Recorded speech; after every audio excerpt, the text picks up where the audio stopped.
umzilikazi wayevele kazange wazama ukwehlukanisa abantu, wathi isizwe sonke lesi isizwe sami, isizwe sikaMthwakazi. UMthwakazi ngabantu abachiyeneyo abakusenesi isigaba abangaphansi kwenkosi uMzilikazi, indima ezichiyeneyo, amasiko achiyeneyo. Ngakho-ke leli langa liqakathekile ekuthini lilanga engingalithatha ngokuthi mhlawumbe uhulumende nje angathi declare it njengelanga lamasiko. Angiboni kulento errong, lilanga lamasiko. Angithi uyabona ngivunule ukuthi ngivunule kanjani. Xa ngivunule kanje, omunye la angavunula ngendlela yakhe, omunye la avunule ngendlela yakhe.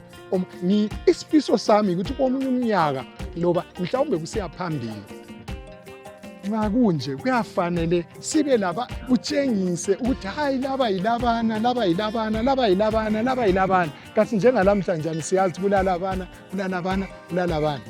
Yikho-ke asazi-ke ukuthi ngezinsuku ezizayo ngiyimi sibili ngabe konke la ngiyi-museums ngiyakha lapha izindlu ezichiyeneyo ukutshengisa ukuthi hayi labana babesakhaso, abesitongeni babesakhaso izindlu zabo. Ngiyakhumbula ngisebhinga ngibona indlu phezu kwesihlahla, sengibuzisisa abantu lapha bethi hayi babesenzela inyamazana, so uyabelele lo mkhonto isilwane nxa sibuya asasihlabe phansi. Utshengisa imvelaphi yabantu.